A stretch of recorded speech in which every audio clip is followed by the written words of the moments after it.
On this YouTube channel, I often talk about the pros and cons of getting a specific EU citizenship. For example, I talk a lot about the Irish citizenship and the Irish passport, as I do believe it is probably one of the best passports in the world. I talk about the pros and the cons of pretty much every European Union passport. However, I still maintain that not everyone should get EU citizenship. And for this video, what I mean by that is that you have to look at your specific options and take a look at, alright, what are my goals for the future? Where do I want to live in the future? If you are living in a North American country, maybe like the United States, and you want to live in South America and you're sure that you're only going to live there, then why should you want a European passport? I mean, yes, there are definitely arguments to say that it's better to have it and not need it than to need it and not have it, and have it as a backup insurance passport to travel around the world with. But if you're absolutely monumentally sure, and maybe you want to live in a country like Argentina, do the residency and naturalize there, and that's where you want to live for the rest of your life and you're happy being an Argentinian only,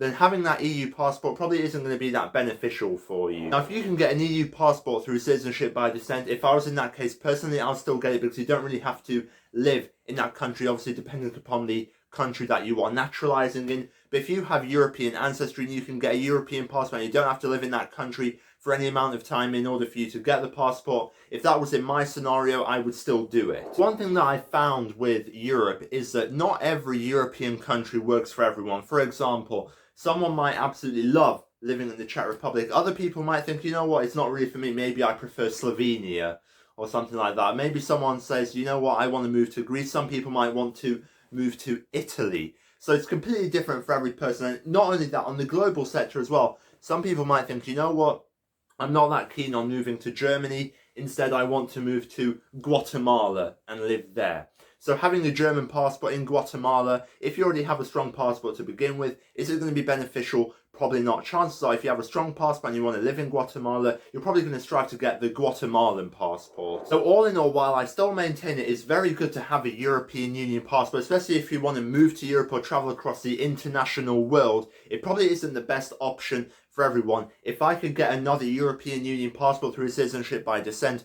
I would certainly do it. Even if my goals were to live in a country like Argentina or maybe, I don't know, the Solomon Islands or something like that, something that has no tie to Europe, I definitely still get the passport in that case. But if I'm sure that I want to live in Argentina or the Solomon Islands, then I'm probably not going to waste 5 or 10 years of my time living in a European Union country just so I can get the passport, and I might as well do the residence requirements in the 2 other countries that I actually want to live in. Let me know what you think about European Union citizenship, and if you like this video, you can click right here, subscribe to get this information on YouTube, and if you want to follow me on my other social media, you can follow me on Instagram, X, and Rumble. That will be linked down below in the description.